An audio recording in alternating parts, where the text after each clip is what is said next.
1 फरवरी को संसद में बजट पेश किया गया।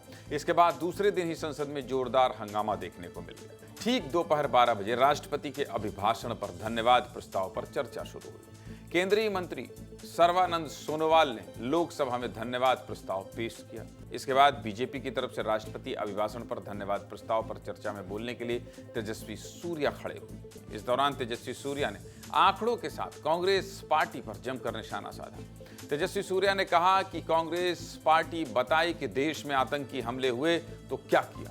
इतना ही नहीं, तेजस्वी सूर्या ने बार बार राहुल गांधी और कांग्रेस पार्टी से कई सवाल किए।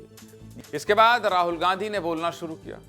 राहुल गांधी ने सबसे पहले तेजस्वी सूर्या के सवालों का ही जवाब दिया, लेकिन इस जवाब को देने के लिए राहुल गांधी ने एक ऐसी किताब का जिक्र कर दिया जिसको लेकर संसद में जोरदार हंगामा होना शुरू हो गया। सबसे पहले आप सुनिए, राहुल गांधी ने भाषण के शुरुआती हिस्से में ऐसा क्या कह दिया कि बार बार सदन की कार्यवाही को स्थगित करना पड़ा। I'd like to start by reading something, and this is from the memoir of Army Chief Naravane. Listen nicely, you will understand exactly who is patriotic, who is not. This is about when 4 Chinese tanks were entering Indian territory. They were taking a ridge in Doklam, and the Army Chief writes, "No sir." Rahul Gandhi ने जैसे ही पूर्व army chief Naravane की किताब का जिक्र किया, खुद रक्षा मंत्री राजनाथ सिंह जवाब देने के लिए खड़े हो गए और बार बार राहुल गांधी से बोले कि आप जिस किताब का जिक्र कर रहे हैं वो अभी पब्लिश नहीं हुई है,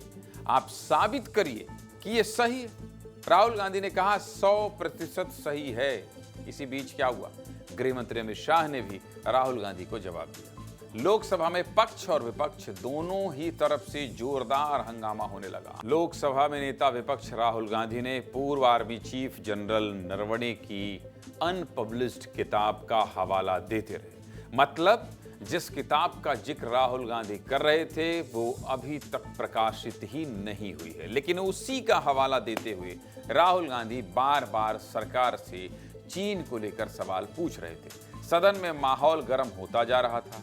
बात किताबों पर आई तो बीजेपी की तरफ से सांसद निशिकांत दुबे ने भी किताब से ही पढ़कर एक नियम विपक्ष को सुना दिया। विरोध दोनों तरफ से शुरू हो गया। एक तरफ विपक्ष के सांसद खड़े होकर हंगामा कर रहे थे, तो दूसरी तरफ बीजेपी सांसद नियम वाली किताब लेकर गृह मंत्री अमित शाह के पास पहुंच गए और गृह मंत्री को नियम किताब में पढ़ाया।